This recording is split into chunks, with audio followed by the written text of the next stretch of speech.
conteneur yango todo sala adi londolé Feli Mosengo Feli todo sala conteneur ba voiture todo tina na Kisasa ba carton ils ont qui Kinshasa et en plus la bonne chose voiture na yo ko tina na Kisasa te prends pas la tête yela bisongo charger biloko na yo te relivrer à domicile sans un bon au teki c'est parti.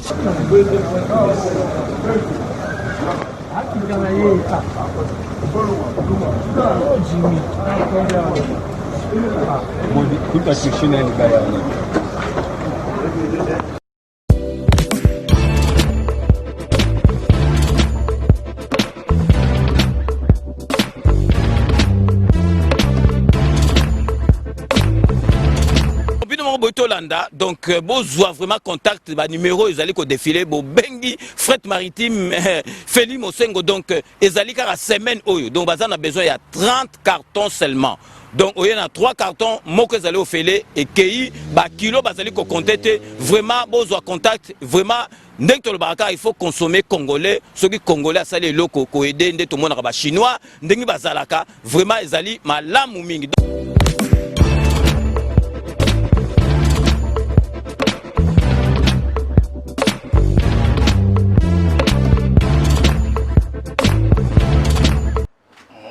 Bino bandeko balandi ya basango ya Congo Télévision Rivière de Kinshasa ba bazuli bakola mokolanda biso partout dans le monde na pesi bino ba bonjour et ceux qui posent bakola na poko na pesi bino bonsoir ezali bongo Benjamin mona soka actualité mais na profiter pe tokozo ki na fin de l'année ba meilleur vena ngai et bino to bozui bakola na ngai Noël ekaki bien kola pambola ki nzamba batela ki merci pena beaucoup et nazo kende mbala moko na actualité politique oyo to meka kotanga mwa ba biloko eleki des jours ba message DV na kokota dossier ya suspension ya moko ba conseiller à chef de l'état près à François Mwamba Messiane Fumwa tout na robeta masolo awa Assemblée nationale F Bazaï ba déjà oyo azali déjà parmi bato oyo bakoko diriger aller à Tunda lobby ne plairait pas l'FCC ba relaté parce que eza avion zangi pilote te ambassadeur États-Unis d'Amérique aza toujours insister pour na ba mambo attaque na est Jean-Marie Kassamba Kabila et Tshisekedi sont des balouba. Tshisekedi ne peut pas trahir son frère. Tomekobeta masolo yango awa ne tout au long ya émission na biso tokobeta masolo wana Denis Kambai a le big non pendant 18 ans bazong sagimboka au sima et tokomeka osolo la mambuya conférence à ba gouverneur parce que les sanga bonganga le big non ba komi kosomba ba gouverneur makamongo zo kende ndenge nini nde masolo tokomeka kobeta pona mukolo ya lelo. Je suis passé dans ce studio, je suis accompagné par mon caméraman, mon ami de tous les temps, Arnaud Chilombo que je salue. Je profite pour ko saluer au tobengi na kombo ya Messi, tobengi na kombo ya Messi Mao Kankolongo et Kolongo pardon, Saddam à partir Afrique du Sud.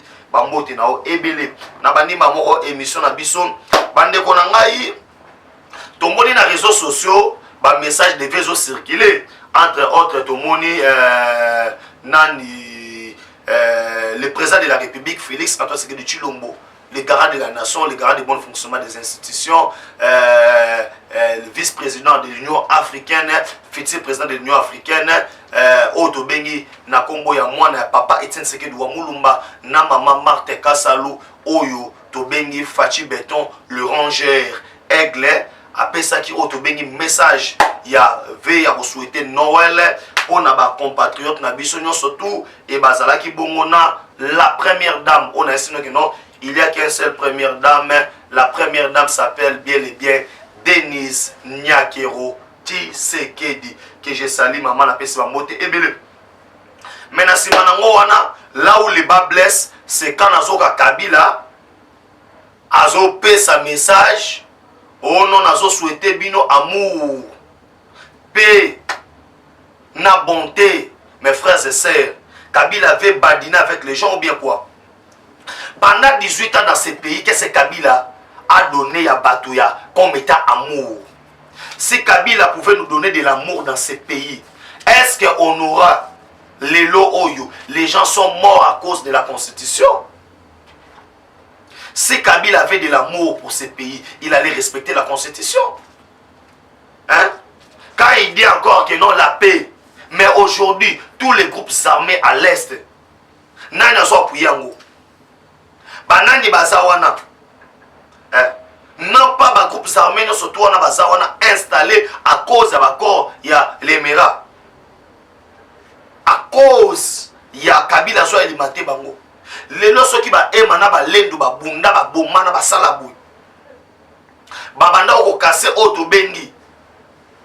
Bande ko na biso auto lobi ba oyo bande on a so banande. Na makambo commerce. Est-ce que Kabila peut nous parler de l'amour dans ce pays? Si Kabila avait de l'amour dans ce pays, élection en 2016, ça m'a été pourquoi? S'il avait de l'amour pour ce pays, ça veut dire qu'il faut cesser à Bilo et je tiens à rappeler à nos amis congolais que non, arrêtons avec la distraction. Ce sont des distractions. Tu veux faire, tu veux devenir un saint parce qu'aujourd'hui le monde a pouvoir. Vous pensez que les Congolais sont ridicules? Les gens sont morts dans ces pays. Mes chers compatriotes, ils ont fait ça kanda, ils ont fait ça kolela, ils ont ça la bienté. Pour moi, la Kabila, il peut se permettre, il a repris sa bisoté, nazo souhaité bino joyeux Noël, plein d'amour, d'épée et de bonté. Non, arrêtons avec ces histoires ici. Arrêtons vraiment. Je pense qu'il faut le faire dans la yo. Parce que ça s'est craché dans la mémoire. Il y a Rossi Mukende, Thérèse Kapangal, il y a Arma Tungulu, il y a Floribert Chebe. La paix, qu'est-ce que la paix? Yo souhaité biso la paix. On souhaité biso la paix. Au moment où on sala, Kabila on sala auto bengi na CC awa. Préparation. Hein? Préparation. Mes frères et sœurs, maintenant on va témoigner dans l'Est qui est Maman Olive. Oyo aza mwasi ya Kabila. Qui a pesa kabatu bambongo. Quand il y a des preuves que ba ADF, banani bouina bou, ba katakatanga. Maintenant, aux hommes non, les types veulent se moquer de nous. Ils se moquent de nous, mes frères et sœurs. Ah, c'est Kabiso. Ça veut dire que Kabila devait arrêter dans Babilogo et Sangatina wana. Moi, je pense que na place où souhaiter biso amour. Oza amour na Tanzanie, toza na amour awa. Wana amour na Rwanda. Parce que kuna nde otongi ba villa. Hein? Kondo otongi ba villa. Amour nous est na Rwanda, est na Congo te. Amour na est na Tanzanie, est na Congo te. Arrêtons avec ces histoires ici. Il y a bolo ba n'importe quoi bouna boy. Et je pense que koto longo na ba mal attendu nous sommes pas congolais pour na ba propos ya busoba wana on a qualifié ngo busoba parce que Kabila ne peut pas souhaiter la paix na Congo. Kabila ne peut pas souhaiter l'amour na Congo. Il ne peut pas souhaiter la bonté. Parce qu'aujourd'hui on a exterminé combien de Congolais sont morts dans ces pays. Et combien? Combien batiki makila bana ba batika morfelé. Combien baza combien? Oh Kabila lelo yebisa ki non a souhaité biso ba message so ga bandini bandini. Arrêtons ces histoires là parce que ça maman na bozo parce que ce n'est rien du tout. Na mon pe moi sina ko ça message mo. Boti Kabila ko wana. Bo vanda ne bo fandi wana la justice pas s'occuper ka mine te vous. Bo vanda ne bo fandi wana parce que o sa maman boy o ngana ko lo ba ke non za ba bozo ba quoi. Ça veut dire tout comprendre bandi konanga. Mes chers compatriotes, balandi ya basanga Congo télévision Rumeur de Kinshasa, émission pièce contre pièce, actualité moi na souka nzoe sabino ki non, on peut pas donner confiance na mutuloko la oyo. Tuloko Kabila wa za muto sa confiance. C'est muto roi oyo ba ko sa confiance. En voyant déjà ka image ya muto. Nandenga on s'est comporté. Kabila aimait ce pays. Économie t'es pas étranger. Kabila linga mboko. Ben infiltration rwandais. Kabila rolinga mboka oyo. Non. Est-ce que Kabila pouvait souhaiter la paix? Hier Muzito otanga Muzito to loba Muzito azara premier ministre.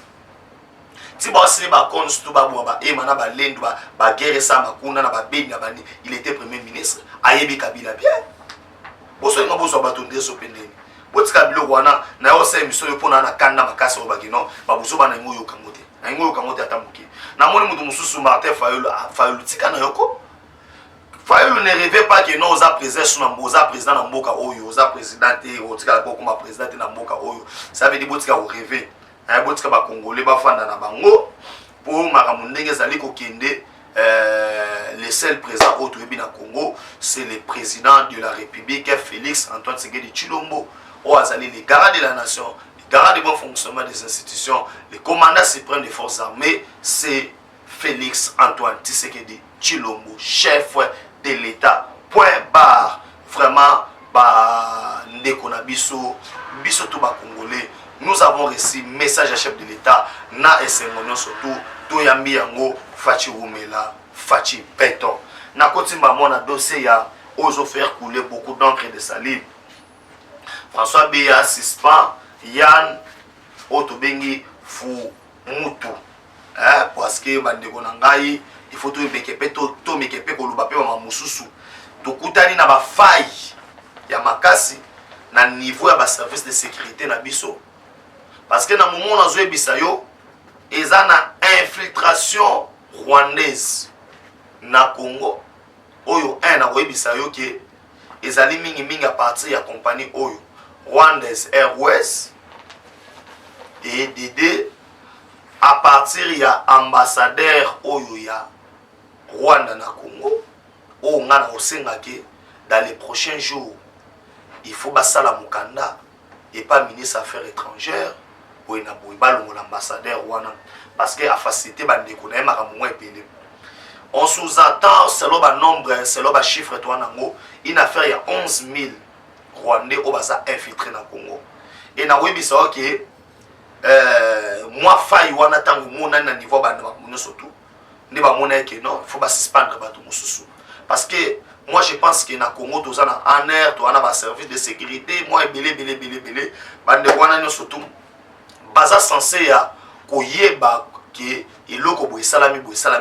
Oui, nous félicitons parce que net na niveau ya masina ba récupérer qui quelques personnes à hôtel moko na oboya ko sala publicité hôtel na ba ndenga mabe ba récupérer qui mais so benga téléphone to pesa comme hôtel wana ba récupérer qui quelques Rwandais au bayaki au mingi ba kotaki au travers compagnie wana Rwandaise Airways ba musupe ba kotaki na ba lulenge mususu et bis na bango zaki no ba paralyser Kinshasa ba mettre Kinshasa en feu ba sala ba trouble et que eza na bato ba puyaki bango yango na zolo ba même bato ya organisation ba Nations Unies wana ba PNID wana bani il faut woke ba na nationalité bato yo bazoya na Congo parce que il y avait une forte infiltration mais coup de chapeau na Gilbert Kakonde au azali ministre de l'Intérieur parce que au travers système ba sala ki wana ba kangi bato mo ebele mais nazo sonner dans l'alerte et pas bande konanga surtout ba parlementaire debout bino ba botelé maka IDPS viva biso ba to sala kabo nous sommes en danger pourquoi to monaki moko ba président na biso o to be président Mandela ba kataki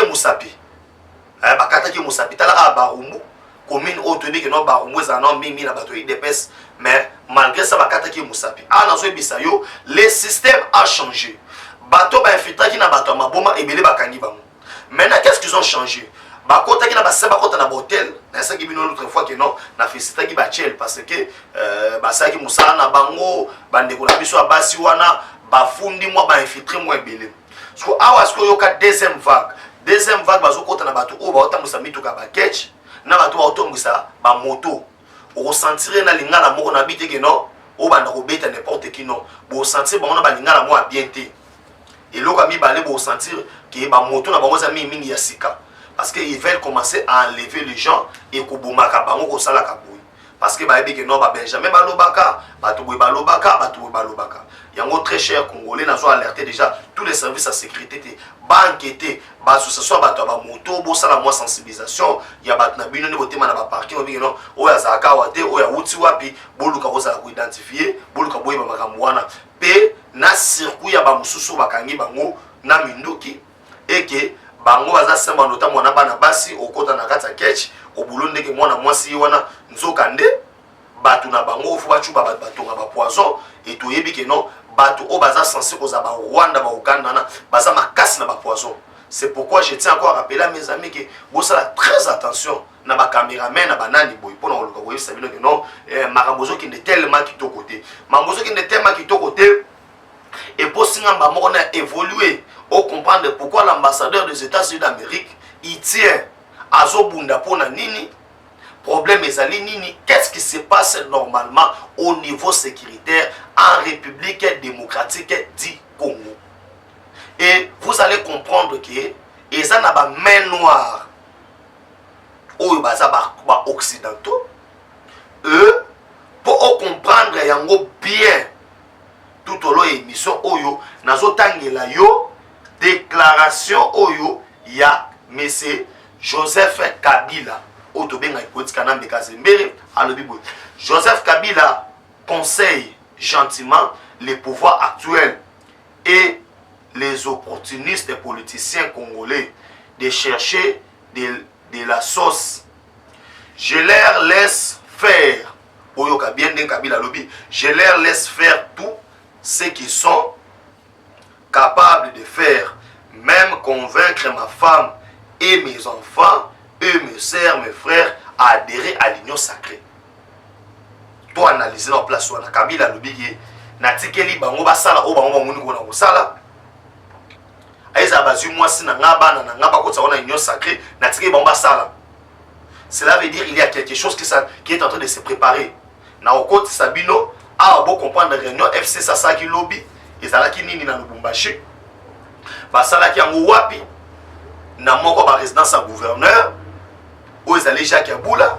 Vous comprenez pourquoi du 28 au 29, Bengi si auto Bengi, na combo ya gouverneur nous bazala awa. Là maintenant vous allez comprendre comment les histoires se passent. Boyo kaka déclaration Kabila Lobi sous. À continuer Lobi, je trouve ça comme des agitations inutiles, marquant d'une conviction et idéologie de base, de sorte à faire passer le temps. Après les mandats, chacun aura des comptes à rendre devant le peuple. La RDC, notre peuple nous observe et nous analyse, nous calcule.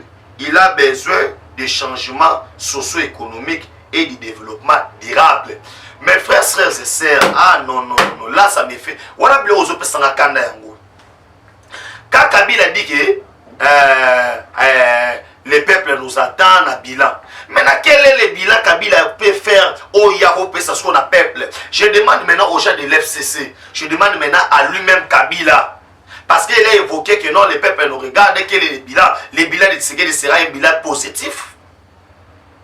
N'était les 2 ans ici, Kabila tient pas encore, mais Kabila nous dit que non, quel sera le bilan après le mandat? Mais moi aussi je vais demander à M. Kabila, quel est le bilan? Quel est ton bilan, M. Kabila? Quel est le bilan de M. Kabila après les 18 ans de n'importe quoi? De n'importe quoi. Les gens qui ont obi misabatu, n'engo ego sala bilan. Bilan ni n'engo ego pesa pendant 18 ans. Nazo continuer. Après le mandat de chacun aura un compte à rendre et les peuples nous observent. Quel est le bilan social et développement durable d'un pays? J'en passe. Je ne suis pas ce genre d'homme qui polémique ou un homme qui ne veut pas voir l'autre réussir. Là, c'est faux. Sauf que Kabila, tu n'avais pas besoin que tu avais besoin que Fatih puisse réussir. Les conseils des ministres se tenaient, ont donné des décisions aux ministres. Et au Sanaki, au Tobengi, conseil des ministres parallèle à Kingakati.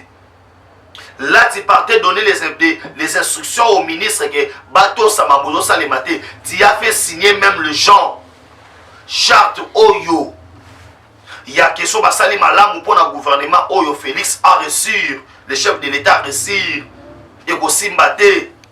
C'est pourquoi Yemei, Tundaka se ne parlait de Yemei, comment un ministre du gouvernement, Akoba na tout à tout le Yemei, de n'importe quoi. Nous allons continuer pour passer Kabila. J'aime voir les gens réussir dans leurs initiatives. Bonne chance mes compatriotes qui prétendent m'avoir pas réussi avec moi. Dieu seul sait, j'ai donné le temps au temps. Si l'État me permet, un jour, je regagnerai le pouvoir, je retournerai au pouvoir. Papa, Wanata Noto, tu ne vas pas retourner. Oh, les déclarations, c'est politique, mais Nazanango, Awa, Oza, besoin d'ango, puis c'est 143, 9, 70, 40, 89, 57. Puis c'est 143, 9, 70, 40, 89, 57. Toi, analyser Nabino ensemble. Place au Kabila Olobakeno, il peut rentrer au pouvoir pour souci naïe. Et puis là, ça me fait très mal la déclaration. Oyo. Et ça, mais c'est Kabila. Azo qui nous retient Zambena. Yo, Binzam. Kabila Binzam. C'est Kabila Kouanako. Il était très important que le courant soit ainsi pour le renouvellement d'une classe politique dans le futur de la RDC a besoin d'un changement radical. Les embouteillages sont partis mettre de confusion dans la tête de mon successeur. C'est de leur façon d'être depuis lors. Mettre la confusion d'Israël. J'ose croire qu'il en sortira aussi. Cette classe politique, il faut avoir des nerfs. Je reste observateur avec les courants politiques actuels, mais pas distrait. Il sera en pause au moment où les autres nations évoluent. Nous stoppons suite à un combat de positionnement d'intérêt d'individus. Kabila donneur de leçons. Hein? Est-ce que Kabila peut devenir un donneur de leçons? Kabila donneur de leçons. Hein, mes frères? Au fait, ça va donner une leçon. Ce pays s'est reculé pendant 18 ans, mais c'est Kabila. C'est pendant 18 ans. Oh, le Congo est le dernier dans le monde. Pendant 18 ans. Oh, le cobalt, le minerai, ils ont profité pas papaya. Mais ce pays a reculé pendant 18 ans. Tu étais où avec les initiatives? Tu étais où avec ces conseils? Conseils à faire, on peut ça moutou moussous. Yo mo appliquer mon salaire modèle. Mais pendant 18 ans, toutes les entreprises publiques, toutes les entreprises, et comme moi, c'est na yo na famille, on a banana yo. Hein? Aujourd'hui, qui a beaucoup d'argent dans le Congo les cailloux? Qui est milliardaire pour les cailloux? Est-ce qu'il y a des milliardaires congolais parmi ces Kabila? Arrêtez de dire de n'importe quoi. Yoka Kabila Bissousou. Les solutions de nos problèmes ne viendront pas d'ailleurs, mais des Congolais dans le patriotisme et sacrifice, conscience dans le travail durable. Bannissons la haine, la jalousie, les complexes avec un travail sérieux et conscient. La RDC sera grand. On va travailler dans ces pays avec Félix Antoine Tshisekedi Tshilombo comme étant président de la République, mais pas avec toi. La preuve à nous, Monique, on te corrige. Congo est à côté à Goa. Le président va participer dans le sommet G20. Le président Rosana Bajoma sur le sommet, il y a G7. Nani Fatia Rosala, président de l'Union africaine. Mais M. Kabila, Fandana Kimia. Fandana Kimia n'ose pas par déclaration de n'importe quoi. Tu n'es pas en paix. Est-ce que tu Fandana Kimia? Tu es en train de certer, il y a un comploté. Comment tu es le chef de l'État? Il y a un monisco, il état d'alerte. Et pas il y a autre bengi, ambassadeur, il y a États-Unis d'Amérique. Vous voyez, non? Ambassadeur États-Unis d'Amérique. Alerta Kibiso, na makambu moko boye, il fallait eleka. Bongo, na auto lobby, bisika auto bengi, ya nani, ya Beni. Pourquoi? Ezaki na complot moko. Oyo salamaki, bandeko na ngai bola na partout dans le monde. Eza na complot moko salamaki, ezalaki en ba incursion. Il y a pas militaire rwandais à partir il y a parc il y a Virunga. Imaginez-vous place nazo télémé la paix. Bato oyo bazali comme état conseil de sécurité. Bato bazali en matière de sécurité. O bazali pemé na mokonza moka bola musamisu.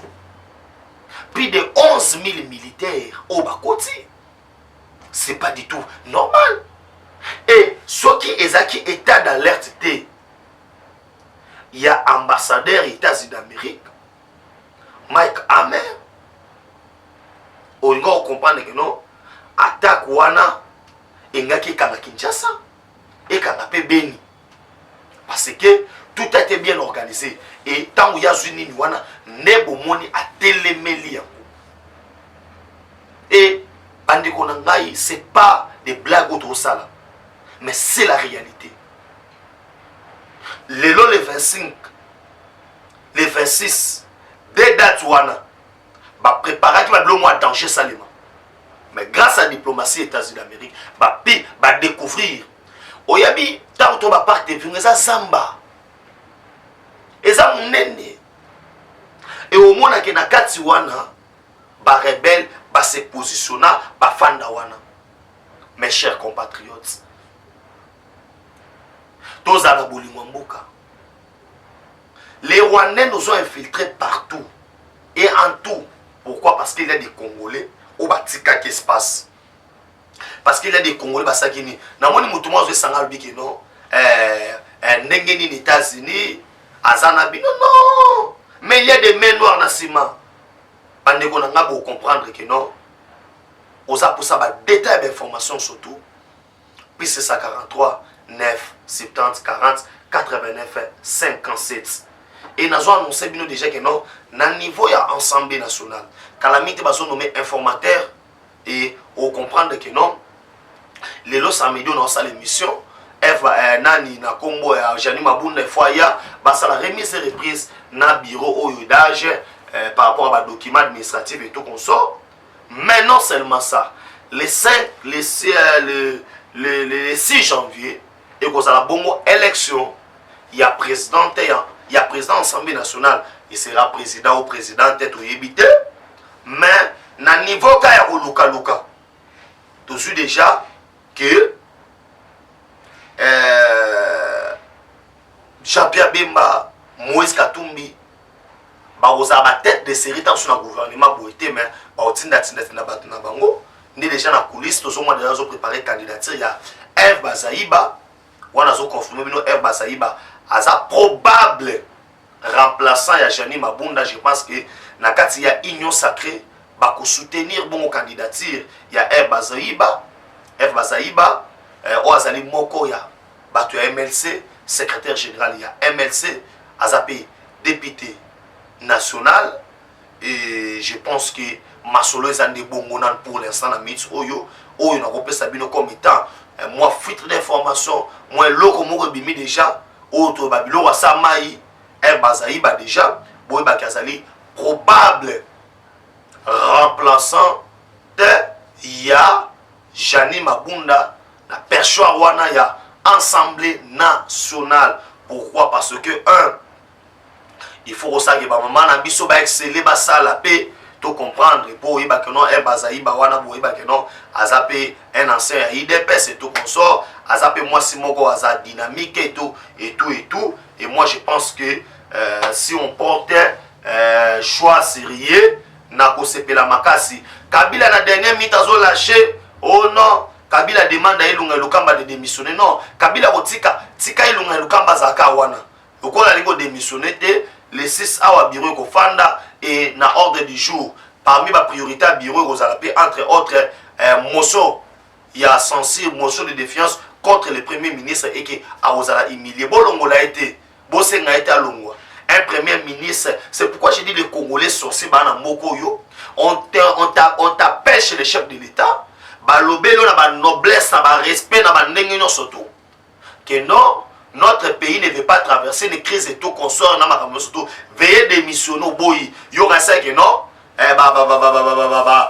nene constitution esuki constitution esuki te constitution et prévoir ba mécanisme ceux qui boyi ko démissionner Assemblée nationale ko esayo so Kabila zo senga que non à ça l'intervention na yo bien na ba buso ba pourquoi non Kabila o senga ya a démissionner te pour nous Kabila ote to senga démissionner non réunion nocturne au bosali na kati ya nani bandeko na ba ko chiter awa na sabino que non réunion nocturne au Kabila sena batunaye ezali afin que ba consolider makasi na bango pour ba bundisa o to bengi union sacrée et que ba bimisa candidat na bango pour asala tout azwa o to bengi présidence ya Assemblée nationale et le ko marché té na ça bino que non muto ko bima président to présidente ya Assemblée nationale aza muto outi na union sacrée parce que on peut pas déshabiller Saint-Pierre pour na relate à Saint-Paul, ça n'a pas de sens.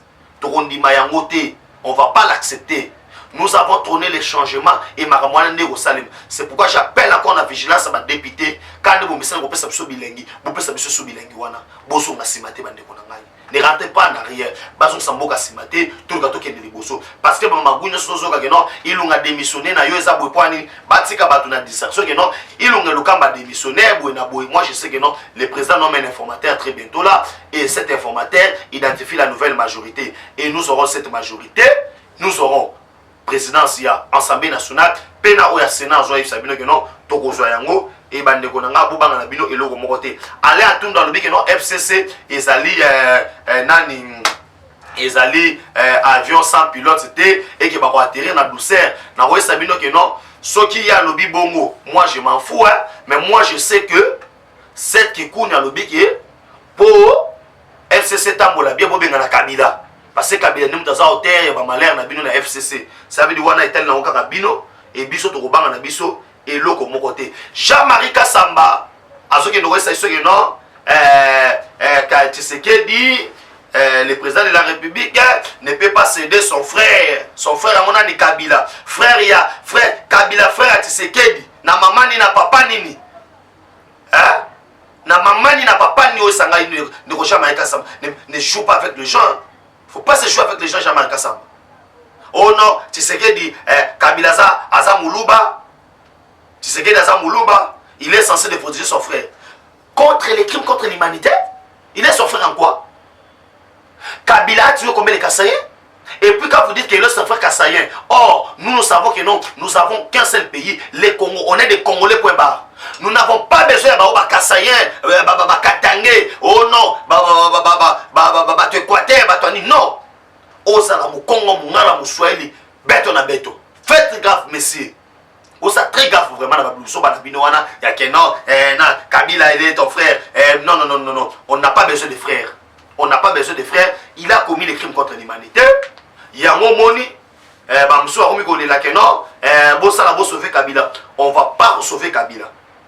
Na rappelé encore, le service de sécurité na biso Bossala est fort. Pour le la vérité, so bima. Bossala est fort, il y a au quartier sécurité Mboka.